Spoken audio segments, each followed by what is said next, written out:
Hi, everyone. This is Marty Harger, co-author of the Essential Yoga Program and founder of the Essential Yoga Academy. And today I'm going to talk to you about something a little bit different. I'm going to talk with you about yoga festivals. I just got back from the Sedona Yoga Festival, which was outstanding. And I want to talk a little bit about festivals because as a co-author of the Essential Yoga Program book, I spent quite a bit of time over the years before the pandemic anyway, exhibiting information about doTERRA essential oils and also, importantly, about the Essential Yoga Program. And so I had an opportunity to attend and participate in a number of different yoga festivals. And in that time, which was kind of over the last, I would just say before 2020, so in the late 20 teens, a lot of the yoga festivals and the yoga gatherings were almost exclusively focused on asana practice. Everything from calming to specific workshops about asana to large group dance parties with DJs and crazy music and so much fun.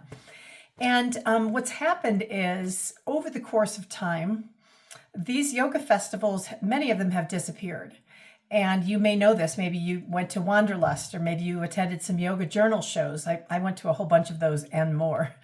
But what I want to say is that what you're seeing more of now in the yoga festival world, if you're thinking about doing something like this for yourself, for your personal practice or for your teaching or for your studio, or just for a personal getaway like it was for me, coming into something with perhaps just curiosity about what's going on out there in the yoga world, quote unquote, the Western yoga world, is that what I found at the Sedona Yoga Festival is that the focus was more on consciousness raising. In other words, there was more focused on energy work, on meditation, on heart-centered practices, on more of a slower, deeper, internal focus to try to help ourselves to be in our best possible place.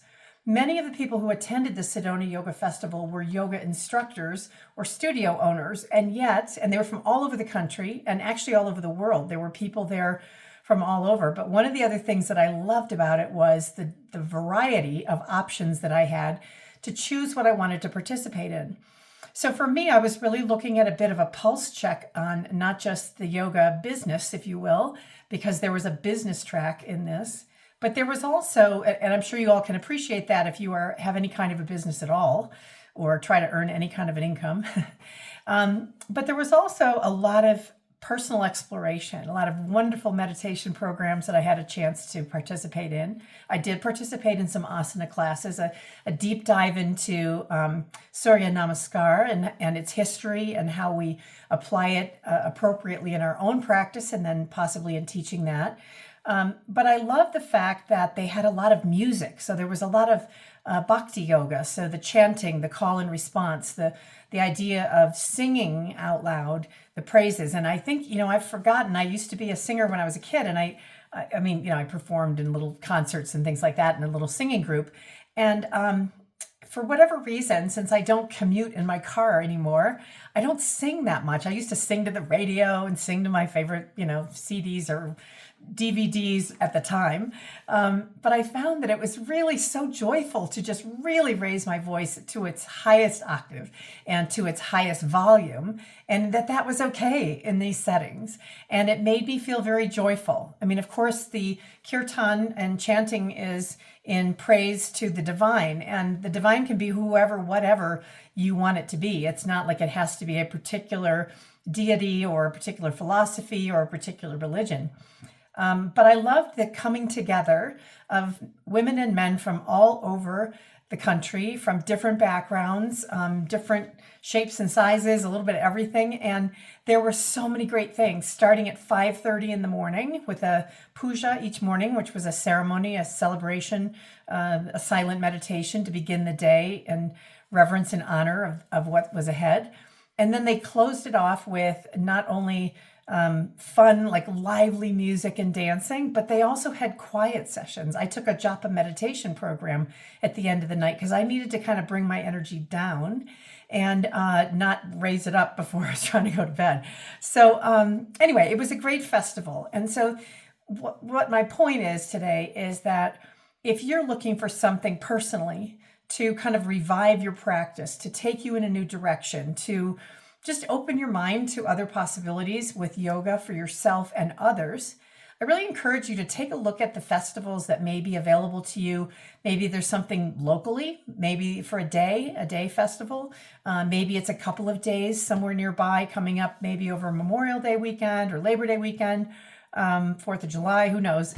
They happen throughout the summer. So this is a great season to take a serious look at attending a festival and opening your mind and your practice to some new dimensions. Just to give you an idea, I listened to everything from like classical Indian music lecture to conversations around creating sangha or community. I watched Buddhist monks create a mandala with sand, and the patience with which they work and the focus and the depth of their meditation. I took a class that was talking about making vinyasa practice more accessible.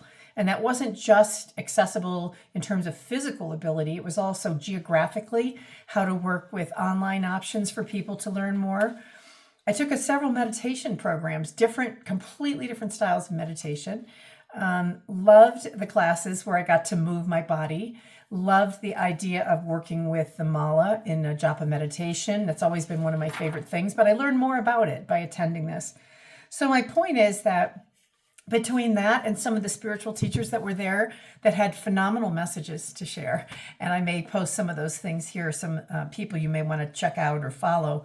I just want to say that, although I do talk about using the essential oils with yoga practice and in yoga classes and workshops and in your studio, I also want you to know that as a practicing yoga practitioner and as a yoga instructor and teacher here in my community, I really believe that it's important for us to not get into a rut on what it is that we're doing and to recognize that really in the planet right now, people are needing deeper self-knowledge. You may need deeper self-knowledge. I know for me, it was an incredible refresh. And so I'll just say that, think about maybe some way that you can expand your knowledge in the coming season, this spring and summer and fall. Maybe there's something you can commit to that will really be beneficial to you. And in the meantime, I will continue to introduce great ways to use the doTERRA essential oils with different themes and class ideas for you over the coming months. I hope that everything is well in your world, and I wish you all the best. Namaste.